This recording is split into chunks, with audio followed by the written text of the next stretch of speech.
Welcome to Forests, Folklore, and Fantasy. I'm Kellie Rice, but I write and publish under my initials, K.M. Rice.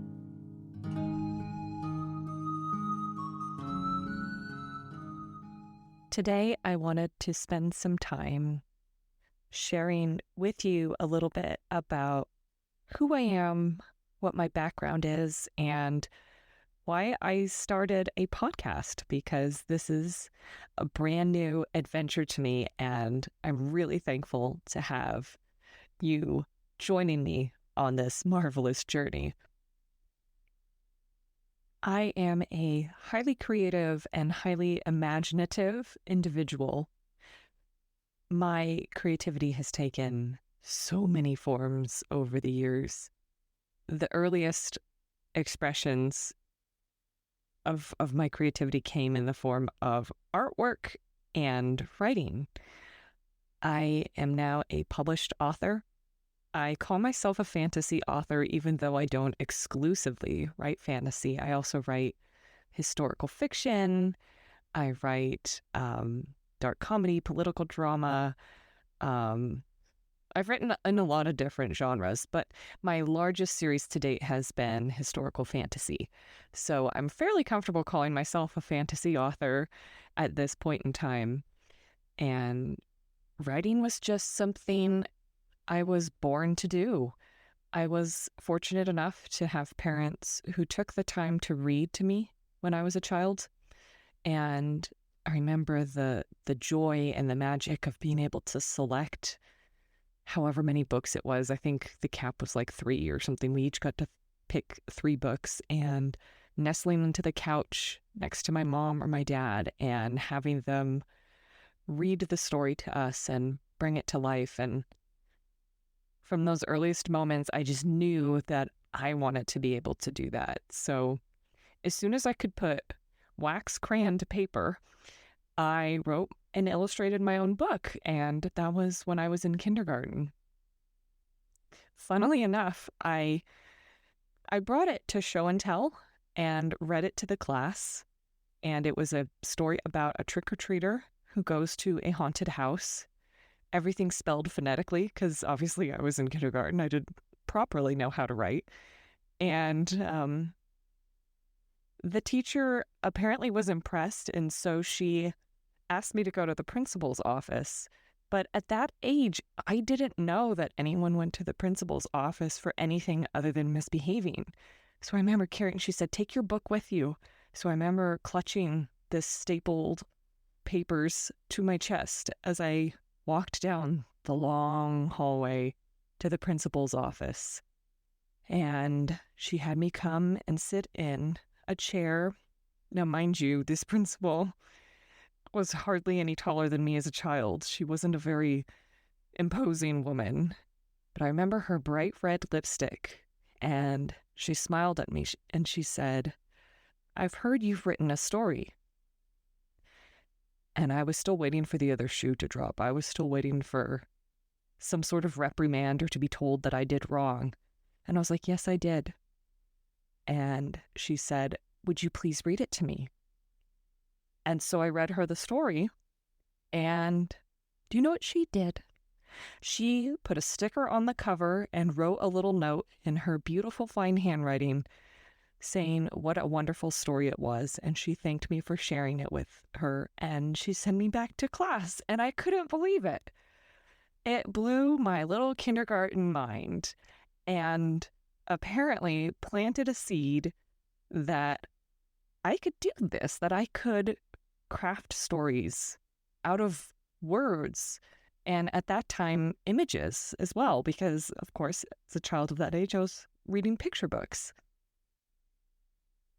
To say, however, that it was clear that I wanted to be a novelist or a writer from that moment onward would not necessarily be true. I know that looking retrospectively back at my life, I can see a clear pattern, but that never felt clear to me in the moment. Even though by the time I got to 4th grade and I was reading things like The Lion, the Witch, and the Wardrobe, A Wrinkle in Time, and other wonderful classic children's fantasy novels. And I was winning every story contest that my class had. Every 2 weeks, we had to write a story. And if you won the best story and illustrated it, you got 2 store-bought, crappy processed vanilla cookies from my teacher's metal cupboard. In fact, if you won 4 spelling bees in a row, no, not even, if you aced 4 spelling tests in a row, maybe it was more than that. It seems like it had to have been more than that. No, 4 in a row, you got to go get ice cream, which I got to do. And if you did it for like 4 months in a row, you got to fly in his personal plane. This was the 90s, everyone. This was me growing up in my rural mountain town in the 90s. When we went to go get ice cream, we were literally 4th graders thrown in the back of this man's cab in his truck like he had a shell on it, right? No seatbelts or anything. We were just rolling around on the plywood down to our local Thrifty, which is now CVS, I guess, and got our $1 scoop of crappy ice cream and then back to campus. And we had a great time, but I just cannot imagine anything like that happening today. But as both these stories illustrate, my talent for storytelling was being recognized early on. It just, again, was not clear to me. So I went through high school and I still enjoyed writing. In fact, that was around the time that I first discovered fan fiction and started writing very original fan fiction, just sort of playing with the characters, but creating my own worlds and putting the characters in different eras in history and really just flexing my muscles in that way. It wasn't until I was in college when one of my professors, a humanities professor, I was helping her carry her books back to her office from the classroom. And I said, well, I don't know what I want to do. And she said, well, you're a really good writer. Have you thought of being an English major? Because unfortunately for me at that time at my university, there was no creative writing major. So due to her guidance and looking at the course catalog, because back in those days, it was actually a printed catalog, I looked through the list of classes required to get an English degree, and most of them sounded fascinating to me. So I chose to pursue that degree and got a Bachelor of Arts in English. It, of course, was very literature heavy. And then my university started offering a Master of Fine Arts degree in creative writing. So I went and did that program. And because it was not necessarily well respected by all in that department, in the English department, when they built the program, they made half of the courses be heavy literature courses, and the other half of the courses were actually the creative writing discipline of the students choosing or whatever they were actually accepted into. So I have a very strong background in European and British, and I can even say some American literature as a result of this. My decision to go to graduate school, however, wasn't easy. Again, another impetus that pushed me to make that decision was getting recognition for my writing. I, for fun, one day wrote a short story called The Woe of William, and I mimicked the style of Edgar Allan Poe, who's one of my favorite authors, or writers, I should say, and heard about this short story contest, and I submitted. And I remember, because at the time I was taking some graduate level classes, even though it was an undergrad, and one of those courses, which touches on a subject I'll get to in a minute or two, was Old English. I decided to learn Anglo-Saxon, which is a dead language. And I remember I was often early because I had to commute from far away from, again, I'm in this rural mountain town and the university's way off in the city. I remember sitting in the classroom and having one of my upperclassmen walk in, look at me and give me some kind of praise or big compliment. And he's like, man, you kicked our butts or something like that. And I had no idea what he was talking about, but I was like, well, isn't this the way to start the morning? I could get used to this. And then he revealed that my short story had won. And not only had it won, but it had won against students in the Master of Fine Arts program for fiction. So at that point, I was taking an introduction to fiction course and had a little chat with my professor, who's very Snape-like. And he very much encouraged me to apply to be in the program, to be in the Master of Fine Arts program. And for context, another reason I was really hesitant, not only the cost, but also one of my friends had applied as a poet.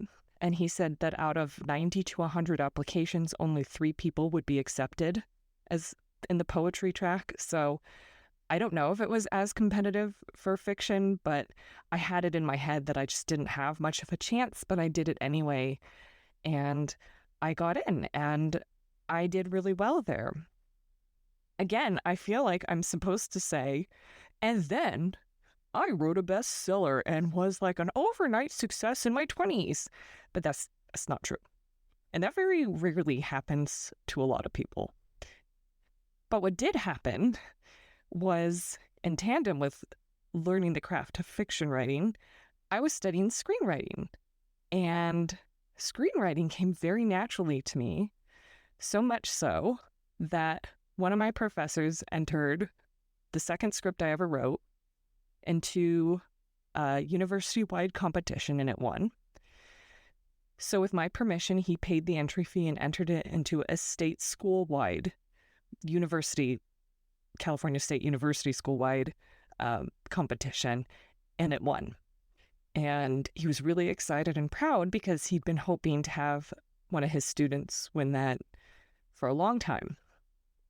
And then it went on to win a national screenwriting competition.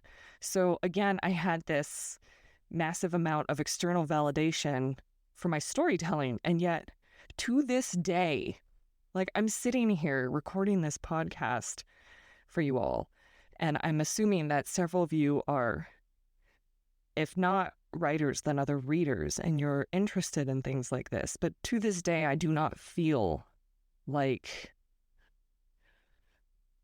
I have some magical ability to tell great stories with the written word. I do it because I don't feel like I have a choice. Like I said from the start, as soon as I could hold a crayon and form letters, I just started doing it.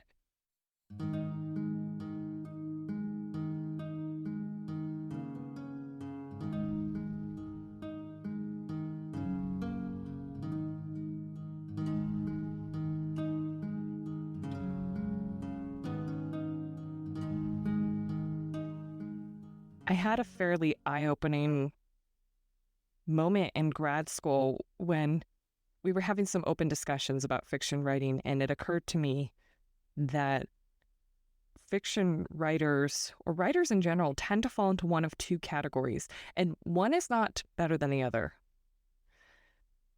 But they tend to fall into the category of people who have no choice, like me, who were born and this was the thing that some part of their mind is driving them to do, and if you don't do it, you're going to suffer in some way.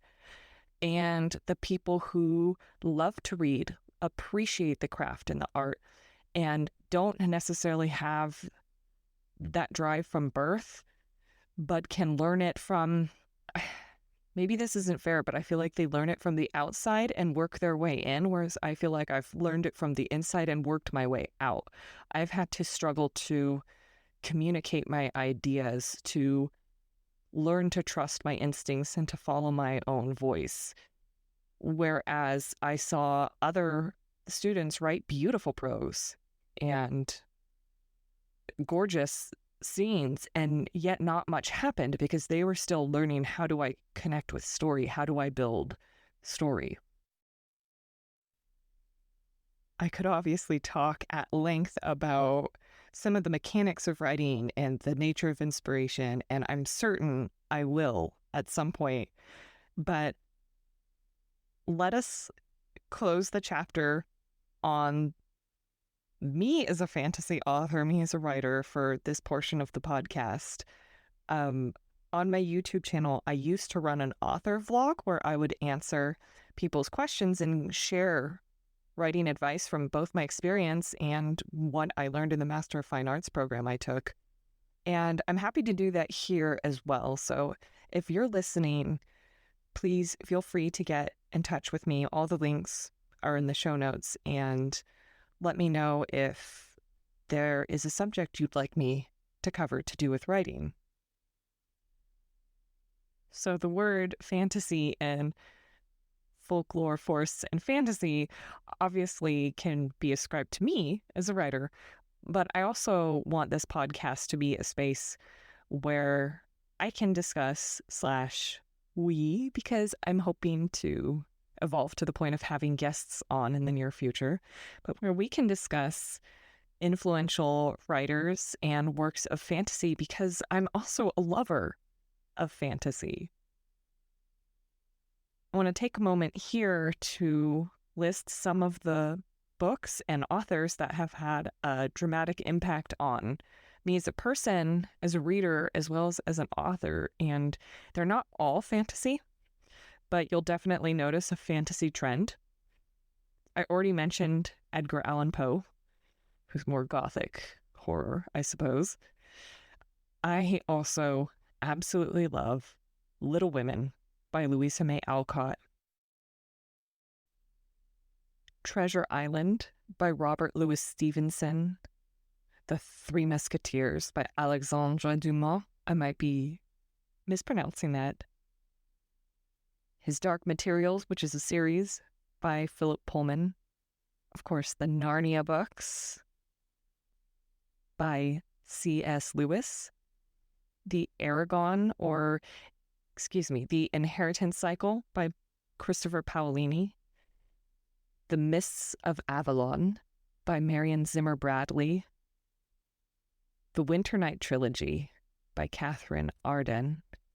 And not trying to save the last for the grand finale, but unintentionally doing so, the works of J.R.R. Tolkien.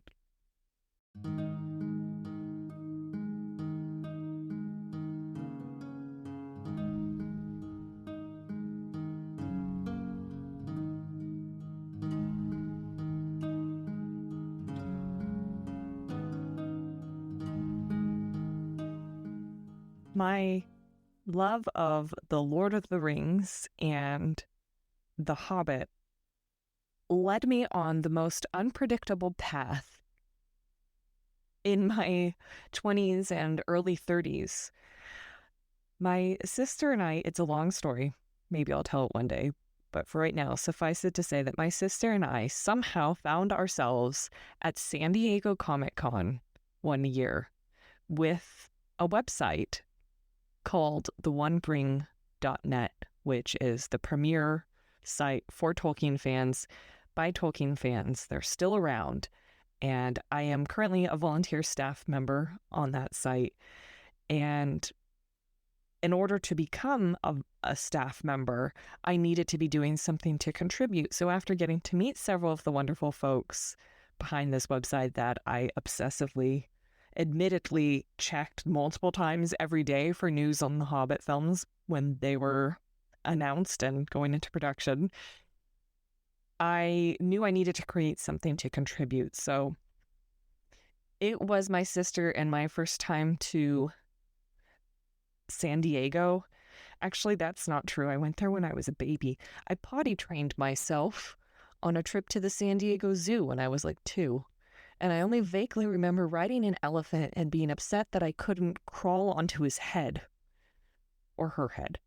But it was my first time in, like, when I was like conscious as a human that I was in San Diego, and we were really blown away by the big buildings and the hustle and bustle. And San Diego Comic-Con is like a baptism by fire for a nerd. It's like 120 to 150,000 people who are all geeks in a relatively small part of the city. And it was a lot to take in.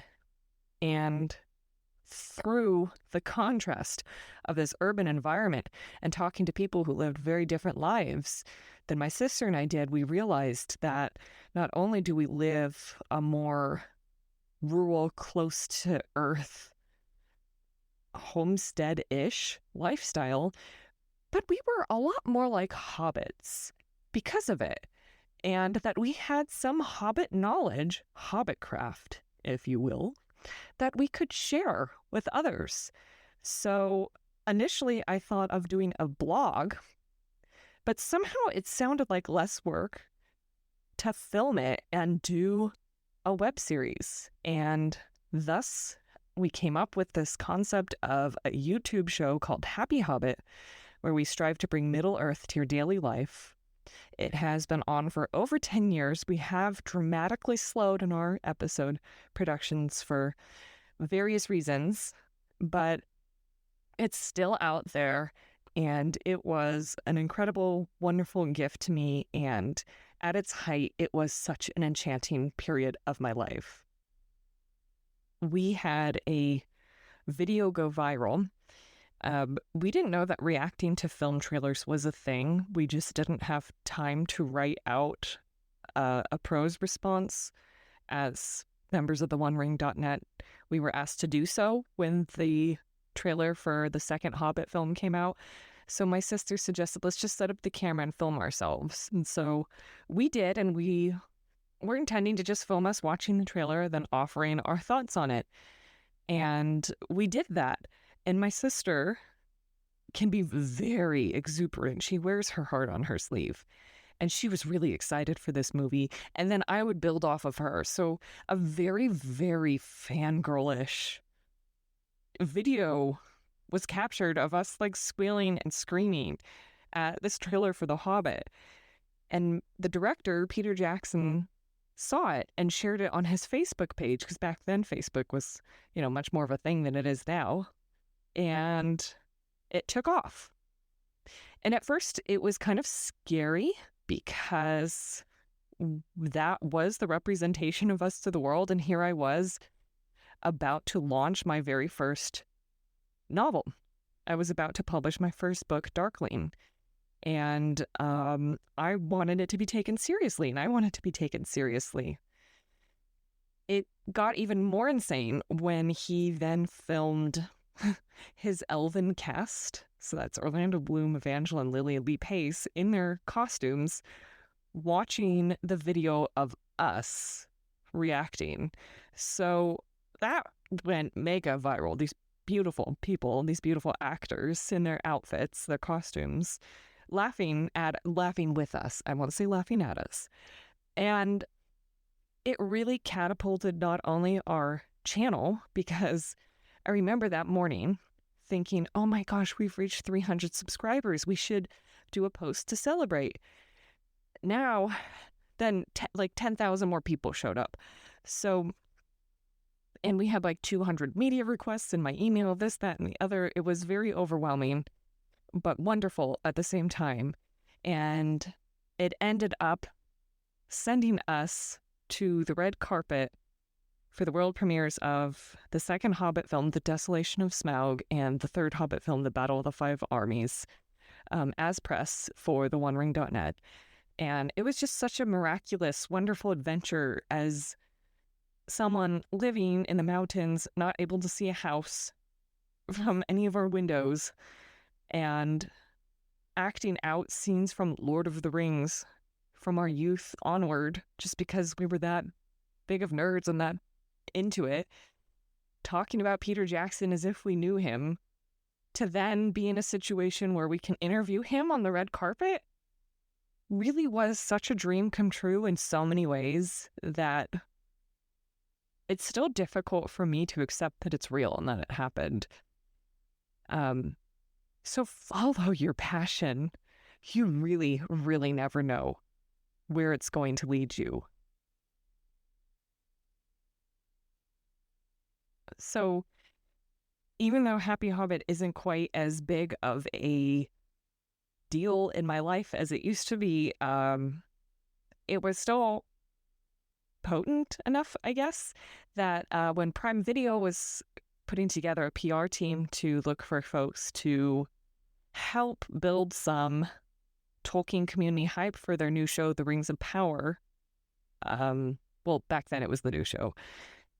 They reached out to me and I got to go on a really cool trip to England where I'd never been before and do a tour of Oxford and see places where the professor lived and wrote. And my obsession was the trees, looking at the trees that he likely would have been looking at. So I had some amazing opportunities there through Prime Video. And that was another part of wanting to do this podcast. With the web series, I won't say dying down because I don't like the verb dying, with it not being something that takes up as much of my focus and attention anymore as it used to be, largely in part because it's now more or less a solo show. My sister, for various reasons, had to step back. Almost all of those reasons were related to her health. So I wanted to have a platform to still be able to geek out over not only fantasy in general, but Tolkien, but not have it be strictly about Tolkien. I think you'll hear that word a lot here, Tolkien. I will be talking about it a lot, but this is by no means a Tolkien podcast. That said, I am still super excited to continue this conversation. And also it frees me up to have a little bit more of an intellectual or maybe academic conversation about Tolkien, because with Happy Hobbit's focus being how to teach people how to bring Middle-earth into their daily lives, it was, I won't say limiting, but it just wasn't the right tone. Our point was to be uplifting and inspiring, and I think we really succeeded in that, and I'm quite proud of it, if I do say so myself. So this does bring me back to part of my story about my writing background involving Old English, and now I can weave that back in because the reason I wanted to study Anglo-Saxon or Old English, which is the language in which Beowulf was written, it's an ancestor language to English, to modern English, and I believe German in some way. But I'm a little rusty. It was a long time ago now. The reason I desperately wanted to learn what I could of this language was because Professor Tolkien taught it at Oxford, and I knew that it somehow enriched the soil of his imagination. And you know what? I should say, and I should have said this when I was talking about the books earlier that have influenced me, I am going to talk about Tolkien and classic literature, so literature that's been around for like 50 years or more. I'm going to talk about it very candidly and assume that if you have not read it, that you do not mind spoilers. However, for more recent fiction, like the Winter Night trilogy comes to mind, I will try to discuss anything that I want to discuss or need to discuss while still being respectful of readers who haven't read it. And or if I'm going to have an episode that is heavily talking about a book or a film, I will say that in the beginning, and I will warn you that there are spoilers, because I am someone who does not like spoilers. I know that there are people who do like spoilers, but I want this to be a spoiler safe space. That might be oxymoronic, what I just said, but definitely I'm not speaking proper English anymore at this point.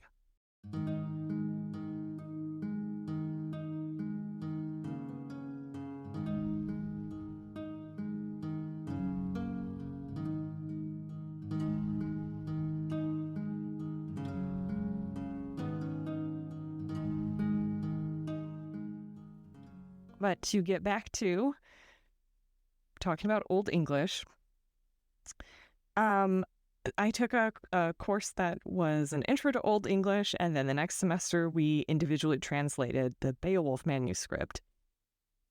And looking back, that was one of the best things I ever did academically. And just as a person, there's so much beauty and richness to that language. But to acknowledge my impetus, like my inspiration for taking that course, is to also have to acknowledge why I chose to be an English degree and why I chose to go to the university I went to, which was I had been accepted into this humanities honors program. And I knew I was going to get an education in the classics. And not only do I think that that's a great idea for anyone literary minded, but I have to fully confess, I was on the hunt for something that probably doesn't exist. I had this idea that if I had a similar education to that of some of my favorite writers, which, by the way, I didn't mention all of them. I also love Percy Shelley and John Keats and Mary Shelley. I'm not the biggest fan of Byron. I know that's a controversial thing to say, but I knew that a lot of these writers I so admired, including Tolkien, had an education in the classics, had learned Latin or Greek. So I studied Latin as well. At the same time as Old English, not recommended. Don't try to learn two dead languages at once. But I thought that if I could have the same education they had or just something similar, maybe I would be able to, I guess, fertilize the soil of my imagination to the point that something epic and grand and monumental might grow out of it. And studying Old English was part of that because I knew that Tolkien was a professor of Old English and in fact elevated it to the level of respect that it now holds in the academic world. Before that, it was more or less considered this curiosity. Well, that more applies to the actual poem of Beowulf, but the study of Old English in many ways goes hand in hand with that. Like Tolkien, I also have always been drawn to mythology. And I think that's why even in my early days, I was drawn to more fantasy novels because they often heavily draw from not only mythology and folklore, but archetypes and universal themes, things of that nature, and tell stories in almost a symbolic form. And this is something I should do a whole episode on because there was a great prejudice against anything known as, quote, genre, unquote, in my Master of Fine Arts program, whereas to me, I didn't see the difference between that and writing gritty literary fiction. To me, it was still full of bad guys and good guys and fights and weapons. The only difference was, to me, the fantasy literature was being very open about what it was. And the literary fiction was just trying to hide it. But in my mind, they're more or less telling a lot of the same stories. So that love of history, that love of mythology, that love of learning, in fact, passion for learning, more recently has led me into delving into the study of folklore, which, of course, is also part of the title of this podcast.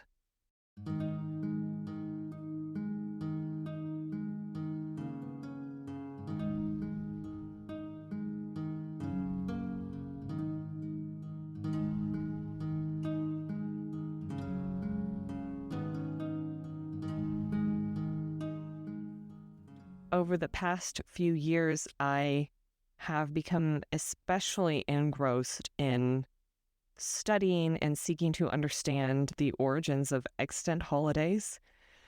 That means holidays that are still around. And of course, also some that maybe aren't still around, but we still feel the echoes of them. This field of study requires a lot of what I consider to be detective work because my focus is on indigenous European and or pre-Christian European customs. And the indigenous peoples of Europe did not have writing. That was something introduced by both the Roman Empire and, by extension, Christianity.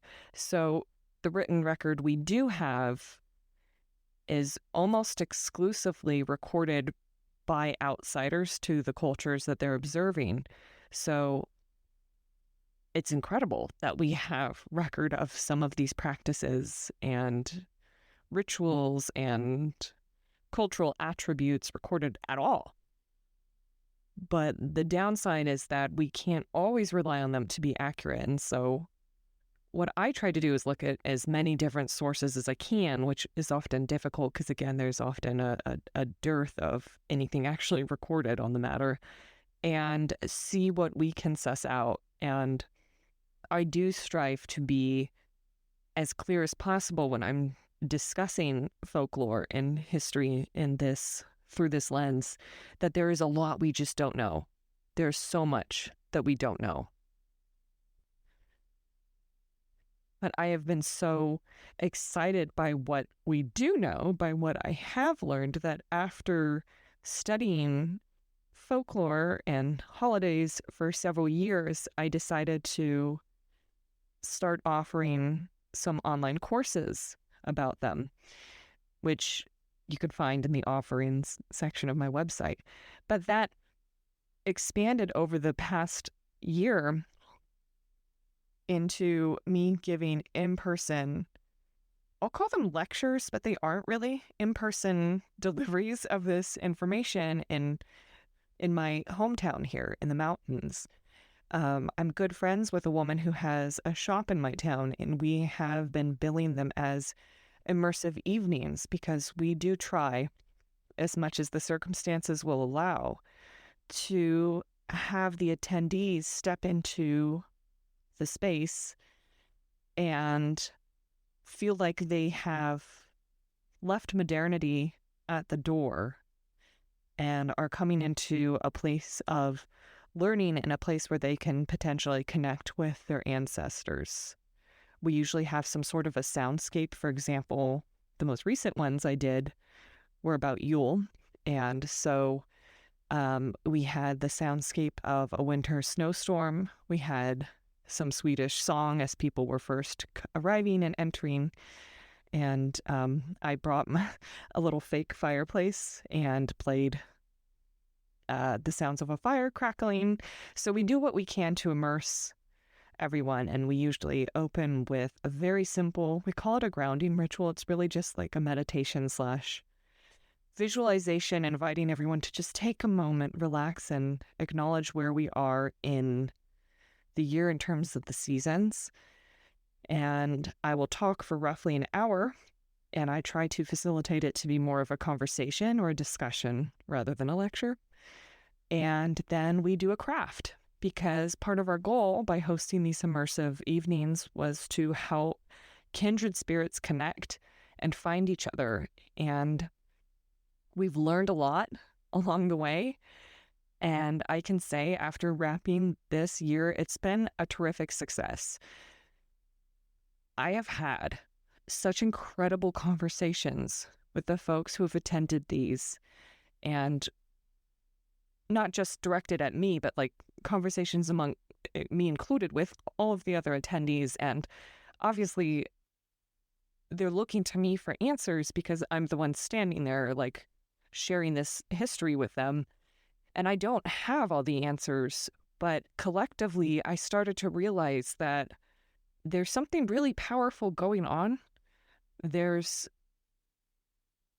this wave of, I'll call it, reclamation happening, and people are very hungry for this knowledge and to understand ways that they can connect with their heritage and with the land and with the seasons in a intellectual level, and an environmental level, and a spiritual level, and of course on a very unique individual level. And that was another big impetus behind me starting this podcast, was to not only share what I've learned from documented sources in the historical record and other folklorists, but also to share the literacy I have gained by having these complex discussions with people. And I thought, if I can share them, if I can share some of I'm going to use the word literacy again because I don't know what else to use. If I can share the vocabulary I have learned to coalesce these ideas that I've had for years, if not my lifetime, into concepts and phrases that are palatable and aren't necessarily triggering to people, because sometimes it can get very difficult to talk about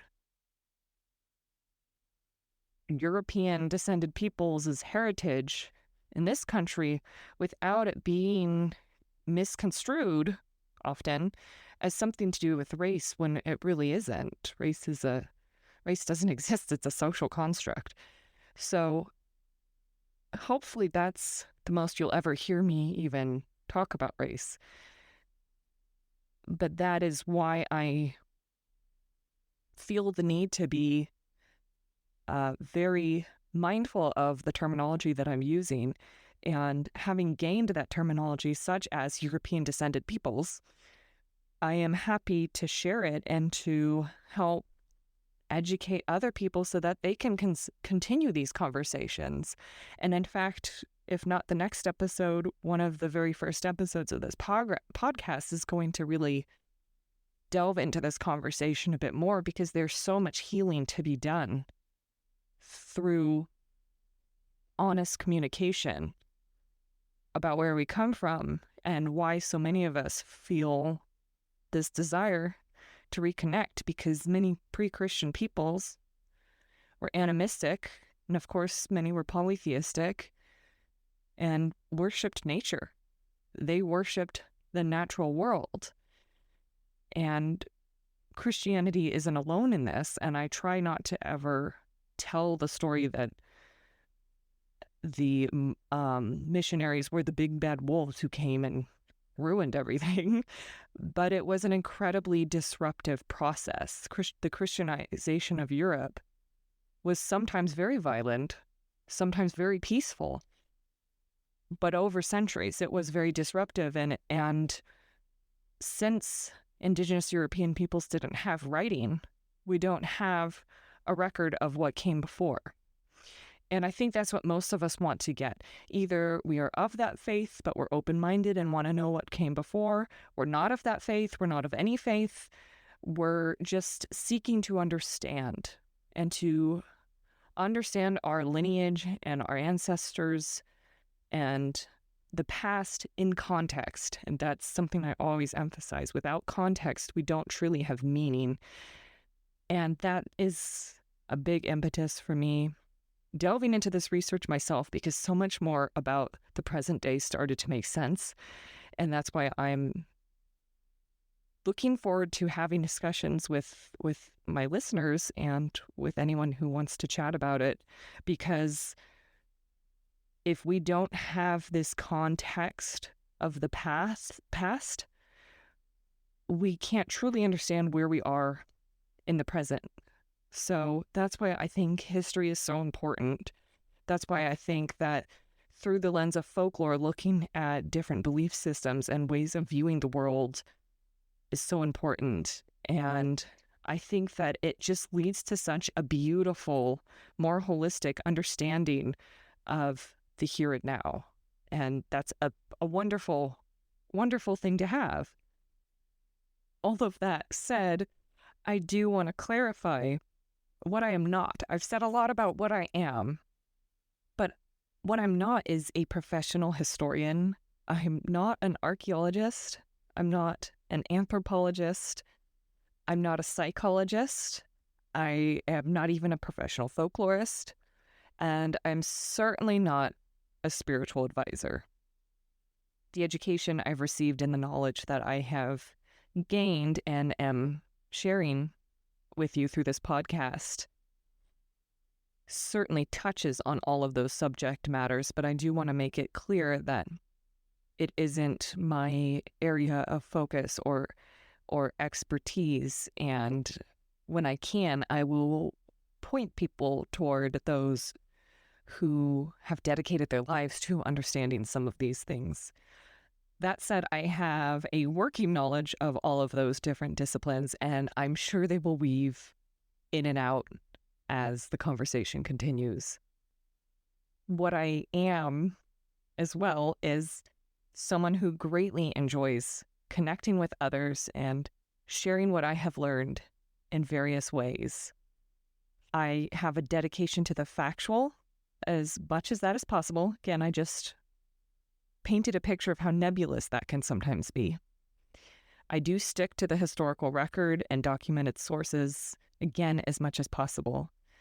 I hopefully make it very clear when we don't completely understand a story, a custom, a ritual, etc. A lot has been lost to time. But I am honored to have you join me on this path of doing our best to reclaim this lost knowledge. See, now it's like we're characters in a fantasy novel on an epic quest. I love it.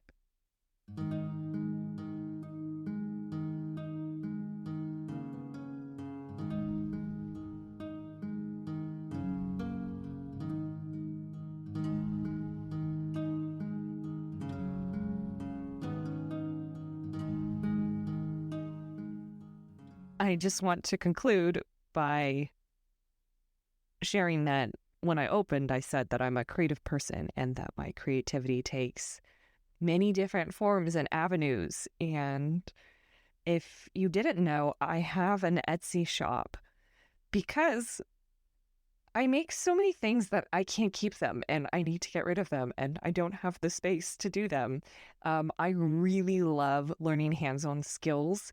So it's one thing to be dwelling in my imagination and crafting and storytelling and being intellectual and academic, but I also need to make things with my hands. So I'm also a knitter and I make candles, I make soap, I make jewelry, I paint, I draw. I'm not professing to be very talented at it, but it's something I'd like to start getting more into. I know I mentioned I used to illustrate my books when I was a kid. I was also very lauded for my artistic talent as a child. My joke is that I peaked at like 14 because I did this like black and white charcoal drawing of a lion that everyone agrees is a masterpiece. And I'm like, it is. It's darn good.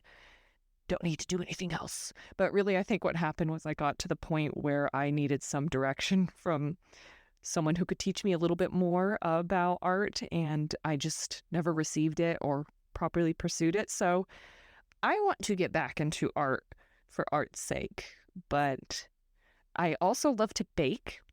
I consider baking to be a form of creativity and a form of creative expression. If you do end up following me on social media, I'm going to make an effort to, at least in my Instagram stories, share more of the baked goods and fun things like that I make. Because I'm a maker. I'm a maker as well as a talker, though I'm making things with my words, hopefully making sense at the very least. And finally, I wanted to share, I've already made reference to living in a small rural mountain community. I wanted to just take a moment to acknowledge that I am in the northern part of California. I live in the Santa Cruz Mountains. And the older I get, the more I appreciate where I'm from. I dwell on a multi-generational family home. Some have called it a ranch in the past, though we are short on livestock at the moment. And many of you, in fact, have glimpsed parts of our property through our YouTube channel, Happy Hobbit. But these mountains, growing up with access to the forest, growing up observing the web of nature and ecology with my own being before I could even properly verbalize it, has dramatically shaped who I am, to the point that I often feel like my identity is directly tied to these mountains and to this geographic space. It's something difficult for me to express because it's so personal. And I think it's difficult for people to understand who have moved a lot or maybe never were able to build that deep connection to space. But suffice it to say that it is intrinsic to my identity and shows up again and again, and will probably come up under the umbrella of forests in this podcast. It definitely plays a massive role in the stories I tell. All of my books to date have nature in some way as a character. Not walking around and talking, but you know what I mean. It's a presence. It's not just an inanimate thing. I believe that we are not separate from nature, that we are part of nature, and I'm sure that philosophy or ideology will find its way into a lot of the stories I tell and information that I share with you moving forward. So I'm a country girl, and I don't know why I just did like a southern twang. I'm in California. So I'm a country girl. I apologize to everyone in the southern United States who just had to hear that. And yeah, oh, oh, oh. I forgot to mention a huge part of who I am. I'm a gardener. And I don't know why I'm talking about it like I'm Buddy the Elf sharing a secret. But I think because it's winter right now and I'm not doing much gardening. But that's a huge part of who I am. And so, I don't know, that might be dangerous for me to mention on this podcast because I might just start like going off about plants. So hopefully I'll be able to share information about plants and gardening and that tactile way of being involved with the natural world and being anchored in the seasons in a way that relates to the other subject matter of this podcast. We'll see. It's your guys' job to hold me to task. Not really. I'm an autonomous human being responsible for my own actions and behaviors. But we'll see how this goes. Starting to unravel now, aren't we?